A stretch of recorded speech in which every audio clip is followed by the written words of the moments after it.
This week, we polled our online social media audience and we asked, do you think anger is destructive to your relationship?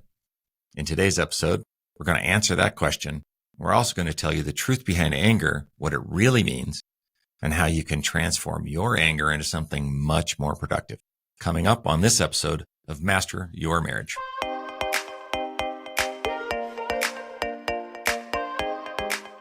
All right, so confession time. Newsflash, Robert and I aren't perfect. What? No, we're not perfect. And I got angry last week, and so I have to confess about it. When did you get angry?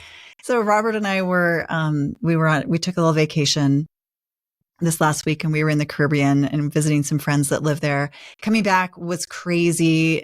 The airport was nuts. The line was horrible. Yep.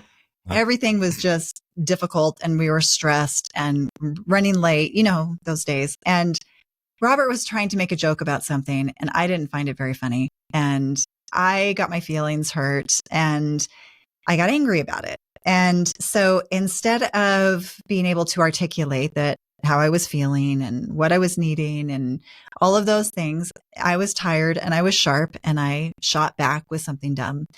And I threw back a couple of criticisms, and you know how those things go, not very well. And so instead of in the moment thinking about all the ways that, what were my needs that I needed and being able to express it, I said something dumb. Yeah. And in fairness, you've often told me that I'm not as funny as I think I am.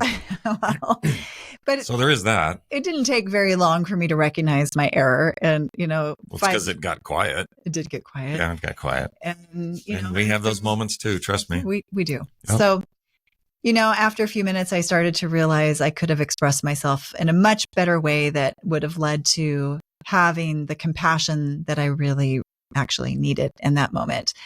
And I didn't feel great after. I felt sad. I felt disconnected. I had to sit with those feelings for a minute and ask myself what I learned and what I could have done better and how I could have shown love in a better way. So today, that's what I don't know. Was that the source of our topic? That was probably the impetus for the topic for today and actually for the next couple of weeks. But today we're going to talk about anger, what anger is all about. And we want to talk about whether or not it's this destructive emotion or a productive emotion. And I know that sounds weird. And ultimately how we can deal with it when it's inevitably going to arise within each of us. When Dr. John Gottman began his divorce predictability research, he wanted to know if there were certain behaviors or communication patterns that were more destructive and corrosive than others. And his first original hypothesis was that anger was destructive and probably would be a predictor for divorce. Yeah. So what do you guys think about that? Most people, I think, felt that way, right? Do you think that anger is predictive, that it's destructive, that it's corrosive? As Robert said, we polled our online audience, and more than half of people who responded said they believed, like Dr. Gottman, that anger was destructive to relationships. How did this hypothesis actually hold up, though, right? Well, what we learned from Dr. Gottman's research is that all emotions are part of life. And contrary to popular belief, anger in and of itself doesn't really predict anything negative. Rather, it's how the anger becomes expressed that actually matters in the context of corrosiveness towards relationships. So anger is just a part of life. And it really shouldn't be something that we try to banish or repress. In fact, as we're going to teach you in today's episode, you can actually befriend your anger to create better outcomes in your relationship. And one of the things, though, that I wanted to mention from the research is that although anger in and of itself didn't predict divorce, when it's blended with any of the four horsemen, so criticism, contempt, defensiveness, stonewalling, then it can escalate conflict and it can become corrosive. So that's why it's so important to talk about this subject today, why it's important that we avoid insulting our partner's character or using language, of course, that's demeaning or abusive. But anger by itself is not actually the problem. So we've all heard that that's an angry person or he's an angry man. And we make this assumption because they're angry. Usually we see them when they're not having their best moment. And then we make this judgment based on experiences and a few other things, this lens that we see the world through, right? And then now we're going to put a label on it and do something else. But what is anger though? Yeah. So what causes us to even get angry? Yeah. And what do we mean when we say that we should befriend our anger? I'm really waiting to get into that one. I'd like to remember this phrase. Anger is a signal that you're disconnected from your needs. Ooh, say that again. Anger is a signal. So it's your body telling you that you're disconnected from your needs, what your wants and your needs. And we're going to illustrate this principle through a story. So Dr. Marshall Rosenberg was a psychologist who developed this process called nonviolent communication. And we'll put a link to his, to some of his research in a book in the show notes. Nonviolent communication, which is a way of thinking and communicating that helps people resolve conflicts. So in one of the courses that we took, Dr. Rosenberg shared this story that he had where he was working with a group of prisoners. And this whole principle that we're going to share with you today, we're going to illustrate by detailing out this story because it's really powerful. And one of the men in particular that he was working with on this day was really angry. So Dr. Marshall Rosenberg, right, he asked this prisoner, what was the stimulus for his anger? So he asked, what specifically did somebody do that triggered your anger? Yeah, like how did you get triggered, right? And so the prisoner explained that he had made this request from the prison officials a couple weeks prior to get some job training, and he hadn't heard back, right? He just like, well, no one got back to me. And so now he's throwing in these judgments, right? And so after hearing this, Dr. Rosenberg says, yeah, that tells me what the stimulus was for your anger. Now, what is the root cause for your anger? The prisoner, of course, like most of us said, I just told you what that was. Yeah. Rosenberg's head. Then Rosenberg replied and said, oh, no. Do you remember from our previous session? I tried to make it clear to you that it's never what other people do that makes us angry. It's how we think that makes us angry. So what is it that you're telling yourself inside your head that's making you angry? And what is the story, right? So the prisoner responded by saying, I don't know what you're talking about, man. People can totally make you angry.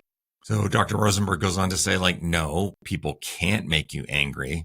If you'll follow my work, you'll see this very clearly. For example, I've been working in several places around the world, I being Dr. Rosenberg, where there's been lots of violence. One such place is Rwanda. And I worked with one group of people who had at least one member of their family that was killed. And some of the people in that group were so angry, the only thing they could do was live for vengeance. But some other people in that group who also had horrible things happen to them weren't angry at all. They weren't repressing their anger as well. They just weren't thinking about it in a way that created anger in their minds. So not even something as dramatic as having a member of one's family killed can make you angry. So then he explained all of this and he asked this prisoner again, what are you telling yourself that's making you angry? The prisoner thinks for a moment and then he says, I'm telling myself that this isn't fair, right? That I need the training that I requested and they're just ignoring me. This is a story in his head. They're treating me like I'm nothing. And he went on to give several other statements about these judgments, the story in his head that he had about the prison officials for not having getting back to him about this job request or this job training. Dr. Rosenberg said, okay, now you've answered the question about what causes your anger. Now, see, as Rosenberg explains in all of his work, anger is caused by how you think. It's a language that we use when we're disconnected from our needs and we're thinking in such a way that makes either violence or vengeance somewhat enjoyable. So anger is actually a very valuable feeling. If we'll just listen to our anger, it will expose the thinking that's perpetuating inside our mind. It's that story we're telling us. It's those judgments that we have. So Rosenberg then taught the prisoner that there's a second step.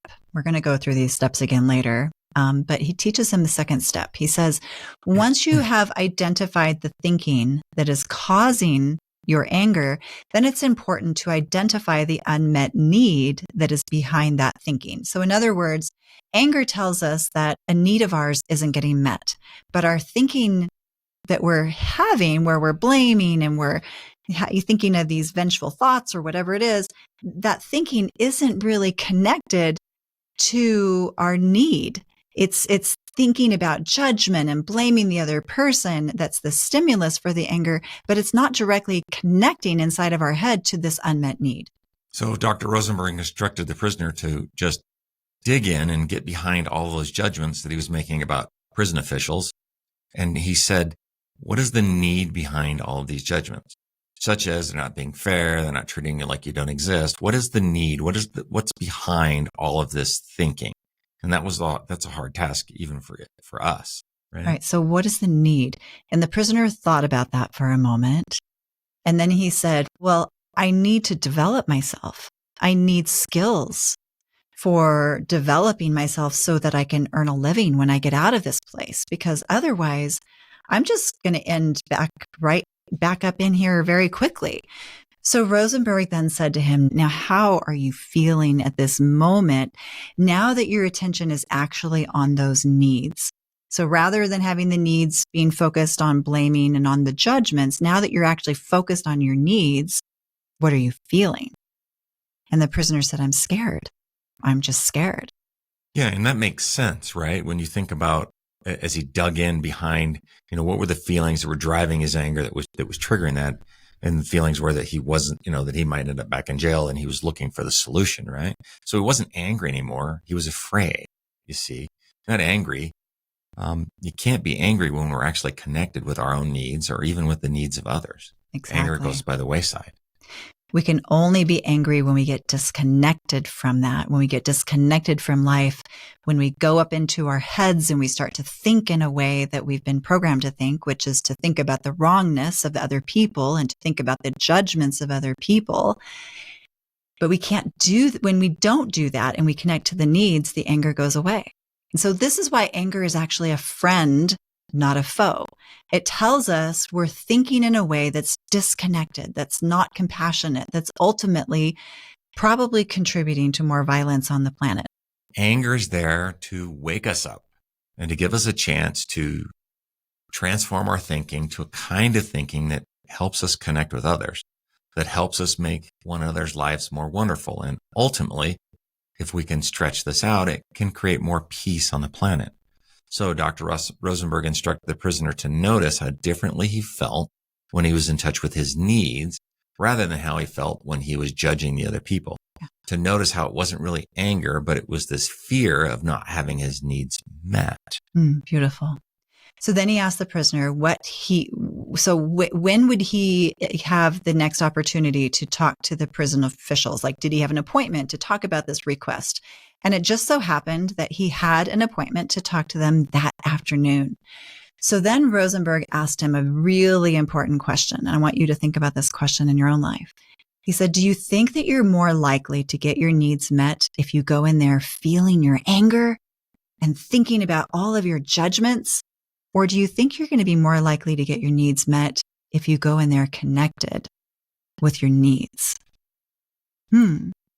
Yeah, or do you think you're more likely to come out with your needs met if you're going in there hot, or if you're just going in there thinking about the things that you need rather than just, assuming that they're wrong and that they're always trying to come down on you? But if you're conscious of your own needs, if you walk in there thinking about the things that you need, not being angry because you're connected to your needs, are you more likely to get what you want? Clearly, the prisoner responded, well, I'm much more likely to come out of there with what I want if I go in just being conscious of my needs. Now, here's what happened next, which is kind of the sad and beautiful part of this story, I guess. This is the climax of the story, really. At the moment, right after that conversation, the prisoner walked over to the other side of the room and he just sort of sat down. He was really sad, the sad look on his face. And later he explained, Doctor, I wish that you had taught me this just 2 years ago. About how to manage and understand anger. If I had known this 2 years ago, I probably wouldn't have killed my best friend. Wow. Oof. Wow. Yeah. Then he went on to share this tragic story about how his friend had said some things to him that had totally outraged him. And that had been the stimulus for being so angry toward his friend that he ended up taking his friend's life.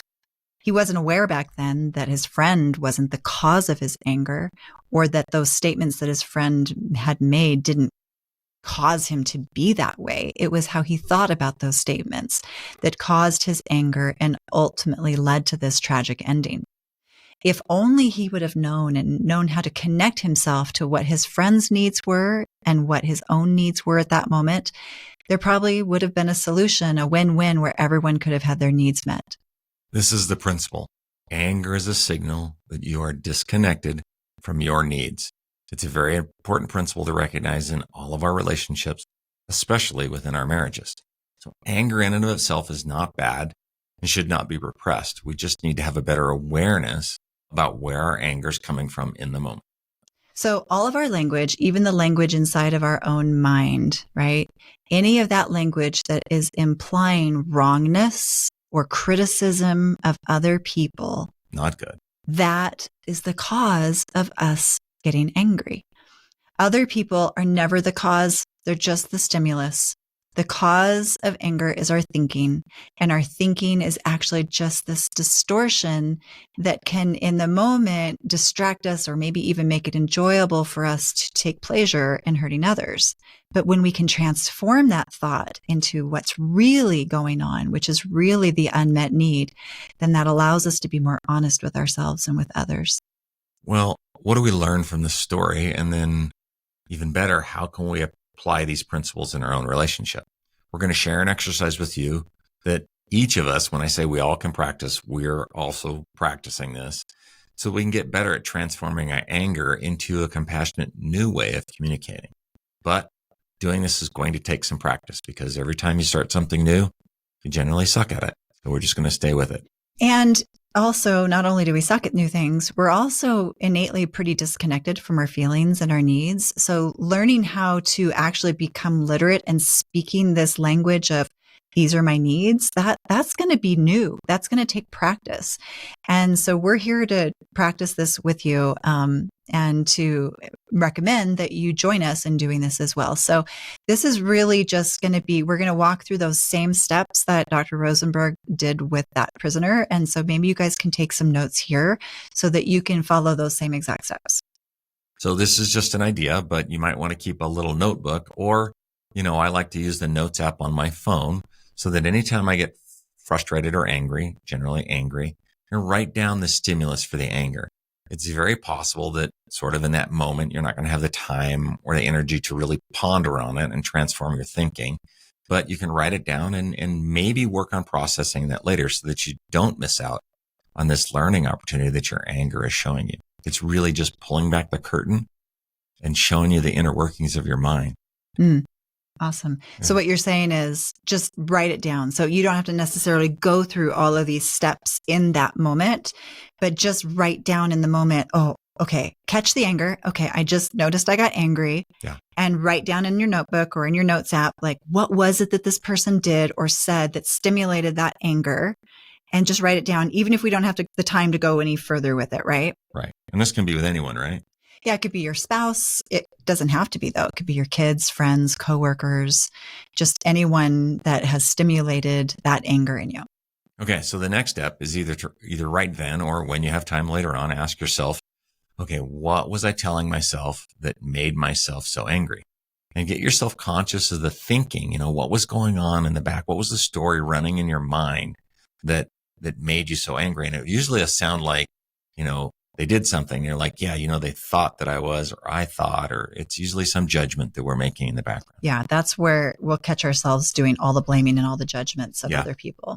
And that step, this step 2, this is the reason why this is so important is, again, because it gets us to get out of those judgments that are making us angry, because we're telling ourselves it's this person who made us this way. But we know now that it's not other people that are making us angry. It's the way we're thinking about it that's making us angry. So then once we've done that, we can go on to the third step, which is to ask ourselves now, what need of mine was not getting met at that time that was hidden behind the way I was thinking about this person? So you have to translate the judgment that you were making of the other person into your own need that wasn't being met. Yeah, and that's the hard part. As soon as you get connected to that need, then you're in a different world when you're up in your head and judging and blaming other people. That is when We can get into a place where we can see each other's needs and enjoy contributing to one another's needs as well. Yeah. Yeah, I agree. When we're up there making all those judgments, it takes us away from being able to do that. Yeah. So those are the steps. And this is a totally self-awareness exercise. We're not giving you any instructions today on how to actually communicate those needs to the other person just yet. I know you want to be able to do that, and we're going to get to that. We're going to start talking about that in the next couple of episodes. But before you can even get to that point, you need to be able to catch the anger and transform that thinking into understanding your own unmet needs. You need to become literate in this new language before we can even communicate that to others. So the answer is that anger can be a very instructive and useful emotion. We can use it as a wake-up call to identify the thinking that's making us angry and then transform that into trying to understand this unmet need. It's going to take some practice. And when we're first learning how to do this, it can take a little while.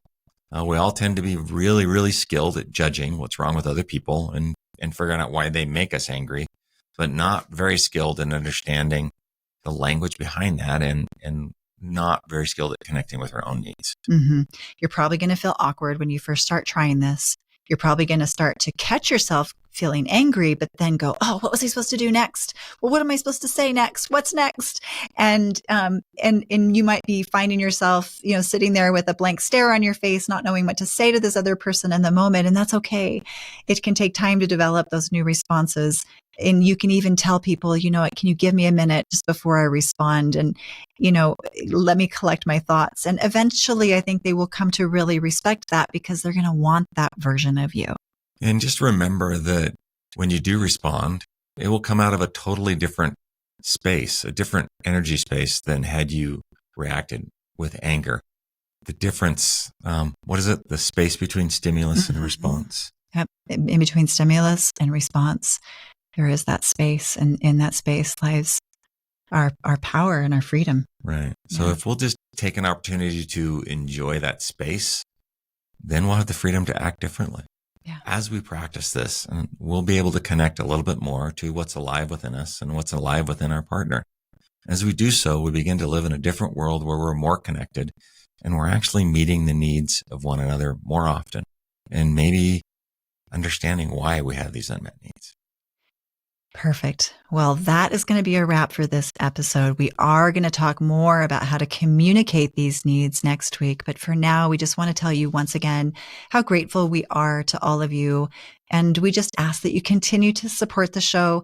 The algorithm really depends on your ratings and your comments. And for us to be able to make a bigger impact in the world, we really do need your continued support. So if you haven't, would you go show us a little love by leaving us a 5-star review and a comment? As always, and more importantly, if there's someone in your life that needs some help in their relationship that would benefit from this episode or any of the episodes that you've heard, would you just share it with them? And of course, be kind to each other this week. Take care of each other. Remember, it's the small things done often that make the biggest impact. Until next time.